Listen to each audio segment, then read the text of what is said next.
நண்பர்கள் எல்லாருக்கும் வணக்கம். இன்றைக்கி இந்த வீடியோவில் என்ன பார்க்க போகிறோம்னா, பே நியர்பையில் டிஎம்டி அதாவது மணி ட்ரான்ஸ்ஃபர் எப்படி பண்ணுங்கிறது தான் ஃபுல் வீடியோவாக இந்த வீடியோவில் பார்க்க போகிறோம்.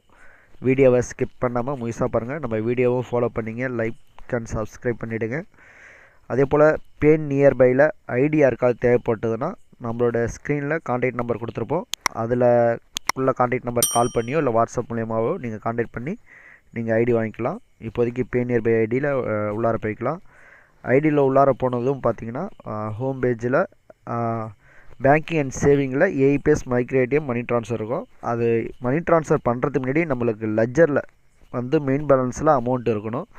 அதில் இருந்தால் மட்டும்தான் நம்ம மணி ட்ரான்ஸ்ஃபர் பண்ண முடியும். இதில் வந்து பார்த்திங்கன்னா மெயின் லெஜரில் கீழே செட்டில்மெண்ட் லெஜர் மெயின் லெஜர்னு இருக்கும். அதில் மெயின் லெஜரில் அமௌண்ட் இருந்தால் தான் நம்ம மணி ட்ரான்ஸ்ஃபர் பண்ண முடியும். அதனால் மெயின் லெஜரில் அமௌண்ட்டு டாப்அப் பண்ணிவிட்டு அதுக்கப்புறம் நீங்கள் மணி ட்ரான்ஸ்ஃபர் பண்ணுங்கள். இதில் வந்து பார்த்திங்கன்னா மணி ட்ரான்ஸ்ஃபர்னு ஒரு ஆப்ஷன் இருக்கும். அது உள்ளார போயிடுங்க. மணி ட்ரான்ஸ்ஃபர் உள்ளார போனதும் கஸ்டமர் மொபைல் நம்பர் கேட்கும். இதுக்கு முன்னாடிலாம் வந்து பார்த்திங்கன்னா உங்களுடைய மொபைல் நம்பரை போட்டு கூட நீங்கள் மணி ட்ரான்ஸ்ஃபர் பண்ணியிருப்பீங்க. இப்போ வந்து அதுமாரி நீங்கள் பண்ணக்கூடாது.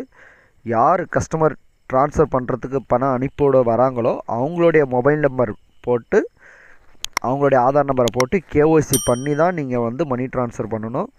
ஏன்னா முன்னாடிலாம் அந்த கேஒய்சி ஆப்ஷன் கிடையாது. இப்போ கேஒய்சி ஆப்ஷன் இருக்கிறதுனால கஸ்டமருடைய மொபைல் நம்பரை என்ட்ரு பண்ணி அதுக்கு ஓடிபி வரும். அந்த ஓடிபியை போட்டு அதுக்கப்புறம் ஆதார் நம்பரை போட்டு அந்த ஆதார் நம்பரு யார் கஸ்டமர் வராங்களோ அவங்களோட ஆதார் நம்பரை போட்டு அவங்களுடைய கேஒய்சி பயோமெட்ரிக்கில் கைரேகை வாங்கி அதை வச்சு தான் நீங்கள் வந்து அதுக்கப்புறம் தான் நீங்கள் அக்கௌண்ட்டெல்லாம் ஆட் பண்ணி நீங்கள் மணி ட்ரான்ஸ்ஃபர் பண்ண முடியும்.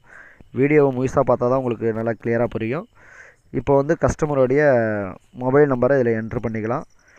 அதனால் இதில் யார் வராங்களோ அந்த கஸ்டமருடைய மொபைல் நம்பர், உங்களுடைய நம்பரை என்ட்ரு பண்ணக்கூடாது. கஸ்டமருடைய மொபைல் நம்பரை என்ட்ரு பண்ணிவிட்டு கீழே கண்டினியூ வித் வெரிஃபிகேஷன் இருக்கும். அதை வந்து கிளிக் பண்ணிவிடுங்க. இது ஒரு கேஒய்சி பண்ணுறதுக்கு 10 ரூபா சார்ஜஸ் பண்ணுவாங்க. அந்த மொபைல் நம்பருக்கு ஒரு ஓடிபி வரும். அந்த ஓடிபியை வந்து இதில் என்ட்ரு பண்ணிங்க. என்ட்ரு பண்ணிவிட்டு கீழே சப்மிட்னு இருக்கும். அதை என்ட்ரு பண்ணிவிடுங்க. ஓடிபியை கரெக்டாக வர்ற ஓடிபியை கரெக்டாக போட்டு சப்மிட் கொடுத்தீங்கன்னா கீழே ஆதார் நம்பர் கேட்கும். கஸ்டமர் யார் வராங்களோ அவங்களுடைய ஆதார் நம்பர், ஏன்னா அவங்க பயோமெட்ரிக் கைரேகை வைக்கணும். அதனால் அவங்களுடைய ஆதார் நம்பரை கரெக்டாக என்ட்ரு பண்ணிவிட்டு கீழே ஒரு பாக்ஸ் இருக்கும். அதை கொடுத்துட்டு கீழே வந்து ஸ்கேன் அண்ட் வெரிஃபைன்னு இருக்கும். அதை கொடுத்தீங்கன்னா பயோமெட்ரிக்கில் வந்து கைரேகை வாங்குற மாதிரி இருக்கும். அதனால் டிவைஸை கனெக்ட் பண்ணிவிட்டு அந்த ஸ்கேன் அண்ட் வெரிஃபை கொடுத்துட்டு அவங்களோட கைரேகையை கரெக்டாக வாங்கிக்கிங்க. யார் வந்திருக்காங்களோ அவங்களோட ஆதார் நம்பர் தான் நீங்கள் போட்டணும். அப்போ தான் அவங்களோட கைரேகை நீங்கள் வாங்க முடியும். ரேகை எடுத்ததும் சக்ஸஸ் ஆகிட்டு இதில் வந்து பார்த்திங்கன்னா அவங்களுடைய ஃபுல் டீட்டெயில் வந்துடும். ஏன்னா முன்னாடி வந்து பார்த்திங்கன்னா யாருக்கு நீங்கள் பணம் அனுப்பினாலும் உங்களோட டீட்டெயில் தான் என்ட்ரு ஆகும். ஆனால் இப்போ அப்படி கிடையாது. கேஒய்சி பண்ணி பண்ணுறதுனால ஃப்ரம் யார் டு யாருங்கிறது வந்துடும். ஏன்னா ஃபியூச்சரில் உங்களுக்கு எந்த ஒரு பிரச்சனையும் இருக்காது. யாருக்கு யார் பணம் அனுப்புகிறாங்கிறத ஃபுல்லாக ரிஜிஸ்டர் ஆகிடும். அதனால் இதில் உங்களுக்கு எந்த ஒரு பிரச்சனையும் இருக்காது. இப்போ கேஒய்சி பண்ணதுனால ஃப்ரம் யாருங்கிறதோட அவங்களோட டேட்டா பர்த்லேருந்து அவங்களோட டீட்டெயில் ஃபுல்லாக வந்துடும். இந்த கஸ்டமர் ஆல்ரெடி பே நியர்பையில் ஒரு 2-3 அக்கௌண்ட்டுக்கு ட்ரான்ஸ்ஃபர் பண்ணியிருக்காங்க. அதோட யாருக்கெல்லாம் பண்ணியிருக்காங்களோ அதெல்லாம் கீழே காமிக்கும். அவங்களுக்கே அனுப்பணுன்னா அவங்களது அந்த ஏரோ மார்க்கை கிளிக் பண்ணி நம்ம அனுப்பிச்சிக்கலாம். இல்லை புதுசாக தான் அனுப்பணுன்னா அங்கே ஆடுன்னு மேலே இருக்கும். அந்த ஆட் ஆப்ஷனை கிளிக் பண்ணிங்கன்னா புதுசாக யாருக்கு அனுப்புகிறோமோ அவங்களுடைய அக்கௌண்ட் நம்பர்லாம் என்ட்ரு பண்ணி நம்ம அனுப்பிச்சிக்கலாம். இப்போ எக்ஸாம்பிள் நான் இப்போ பழைய அக்கௌண்ட்டு தான் அனுப்ப போகிறேன். இருந்தாலும் எக்ஸாமுக்கு ஆடில் போய்ட்டு இதில் டாப்பில் ஐஎஃப்சி கோடுன்னு ஒன்று காமிக்கும். அந்த ஐஎஃப்சி கோடு என்ட்ரு பண்ணதுக்கப்புறம் தான் உங்களுக்கு அக்கௌண்ட் நம்பர்லாம் காமிக்கும். என்ட்ரு பண்ணுற ஆப்ஷன் வரும். அதனால் ஃபஸ்ட்டு ஐஎஃப்சி கோடு கரெக்டாக என்ட்ரு பண்ணிங்க. அதுக்கே பெனிஃபிஷரி நேமு இதெல்லாம் என்ட்ரு பண்ணிவிட்டு கீழே வெரிஃபை நவுன் இருக்கும். அதை கொடுத்தீங்கன்னா 4 ரூபா சார்ஜஸ் ஆகும். அந்த அக்கௌண்ட் ஹோல்டரோட நேம் எல்லாமே காமிக்கும். அது தேவையில்லைன்னா கீழே ஒரு பாக்ஸ் இருக்கும். அதை மட்டும் கிளிக் பண்ணிவிட்டு சேவ் அண்ட் கண்டினியூ கொடுத்துட்டு நீங்கள் அவங்களுக்கு அடுத்தது அமௌண்ட் என்ட்ரு பண்ணுற ஆப்ஷன் வரும். அப்படியே நீங்கள் போயிட்டு பணம் அனுப்பிச்சிக்கலாம். அப்படி இல்லை அப்படின்னா நான் இப்போ இந்த கஸ்டமருக்கு நான் ஆல்ரெடி பணம் அனுப்பின அக்கௌண்ட்டுக்கு தான் அனுப்ப போகிறேன். அதனால் 1 ஸ்டெப் பேக் வந்துக்கிட்டு அது எப்படி அனுப்புகிறவங்களுக்கு எப்படி அனுப்புறதுன்னு காட்ட போகிறேன். ரெண்டுமே சேமு தான். இதில் வந்து நான் ஆல்ரெடி இதில் அக்கௌண்ட்டு நம்ம சேவ் பண்ணணும், ஆட் பண்ணணும். இது ஆல்ரெடி ஆடில் இருக்குது, வேறு எதுவும் கிடையாது.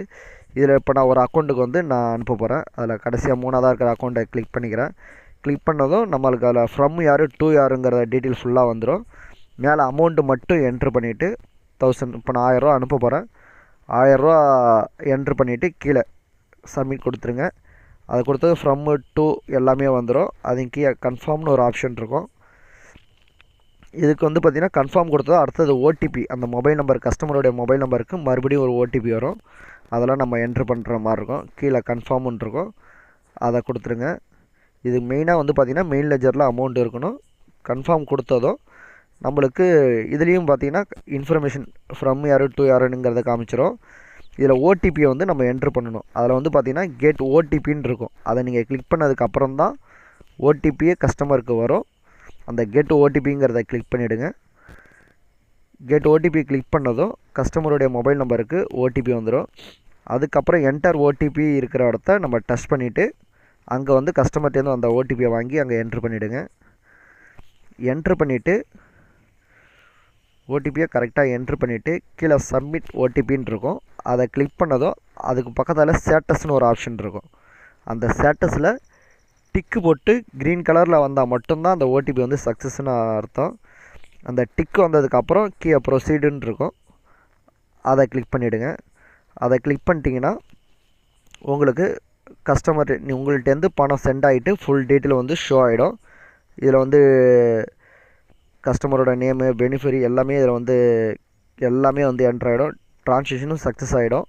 நீங்கள் பார்த்தீங்கன்னா அதில் சார்ஜஸ் வந்து 12 ரூபான்னு சார்ஜஸ் காமிக்கும். ஆனால் 12 ரூபா உங்களுக்கு கட் ஆகாது. அது எப்படி இன்னும் உள்ளார வந்து காமிக்கிறேன். கீழே வந்து லெஜரில் வந்து பார்த்துங்க, இப்போ முன்னாடி இருந்த அமௌண்ட்டோட இப்போ நம்ம 1000 ரூபா அனுப்புனது அமௌண்ட்டு குறைஞ்சிச்சு. இப்போ மை ரிப்போர்ட் அது உள்ளார போயிட்டு மணி ட்ரான்சாக்ஷன் ஒரு ஆப்ஷன் இருக்கும், அதை கிளிக் பண்ணுங்கள். அதை கிளிக் பண்ணிங்கன்னா நீங்கள் பண்ண ட்ரான்சாக்ஷனோட ஃபுல் ஹிஸ்ட்ரி எல்லாமே காமிக்கும். ஃப்ரம் யார் டு யார், அக்கௌண்ட்டு, பெனிஃபிரி நேமு, எல்லா டீட்டெயிலுமே காமிக்கும். இதில் ட்ரான்ஸ்ஃபர் ஃபீஸ்னு வந்து பார்த்திங்கன்னா 12 ரூபான்னு காமிக்கும். ஆனால் உங்களுக்கு 12 ரூபா கட்டாயிருக்காது. அதில் வந்து பார்த்திங்கன்னா 7 ரூபா சம்திங் தான் கட்டாயிருக்கும். ஒரு 4 ரூபா சம்திங் உங்களுக்கு கமிஷனாக உள்ளார வந்திருக்கும். நீங்கள் கஸ்டமர்கிட்ட 12 ரூபா கட்டாயிருக்குன்னு சொல்லிவிட்டு ஒரு 8 ரூபா உங்களை சேர்த்து ஒரு 8 ரூபா என்னோடய ஃபீஸுன்னு சொல்லிவிட்டு 8 ரூபா சேர்த்து நீங்கள் 20 ரூபா கூட வாங்கிக்கலாம். ஆனால் அதில் வந்து உங்களுக்கு 7 ரூபா சம்திங் தான் கட்டாயிருக்கும். 4 ரூபா சம்திங் உங்களுக்கு கமிஷனாக உள்ளார வந்திருக்கும். அதோட ஸ்டேட்டஸும் உள்ளார போய் பார்க்கலாம். ஒன் ஸ்டெப் அப்படியே பேக் வந்தீங்கன்னா டாப்பில் அதர்ஸ்னு ஒரு ஆப்ஷன் இருக்கும். அந்த அதர்ஸை கிளிக் பண்ணிங்கன்னா அக்கௌண்ட் டீட்டெயில்னு சொல்லிவிட்டு அக்கௌண்ட் ஸ்டேட்மெண்ட்னு ஒரு ஆப்ஷன் அப்படியே ஃபஸ்ட்லேயே இருக்கும். அதை கிளிக் பண்ணிங்கனாலே உங்களுக்கு ஃபுல் டீட்டெயில் அதில் ஷோ ஆகும். நீங்கள் கேஒய்சி பண்ணதுக்கு 10 ரூபா பிடிச்சது, மணி ட்ரான்ஸ்ஃபர் பண்ணது 1000 ரூபா பண்ணிருக்கீங்க, டெபிட் எல்லாம் 1000 ரூபா காமிக்கும். அதே டெபிட் எல்லாம் 12 ரூபா சார்ஜஸ் நம்மளுக்கு கட்டானது காமிக்கும். உடனே கிரெடிட்டில் பார்த்தீங்கன்னா 4 ரூபா 70 காசு வந்திருக்கும். இதே போல் ஃபுல் டீட்டெயில் எல்லாமே பார்த்துக்க வேண்டியதான். அதே போல் இந்த வீடியோ உங்களுக்கு பிடிச்சிருந்துன்னா நம்ம வீடியோவும் லைக் அண்ட் ஷேர் எல்லாமே பண்ணிவிடுங்க. பெல் சிம்பிளையும் கிளிக் பண்ணிடுங்க. அப்போ தான் அடுத்தடுத்த வீடியோ உங்களுக்கு நோட்டிஃபிகேஷனில் வரும். ஐடி யாருக்காவது தேவைப்படுதுன்னா தமிழ்நாடு ஃபுல்லாக நம்ம கொடுத்துட்ருக்கோம். வீடியோவில் உள்ள கான்டாக்ட் நம்பர் எடுத்து கால் பண்ணி நீங்கள் ஐடி வாங்கிக்கலாம். நன்றி, வணக்கம்.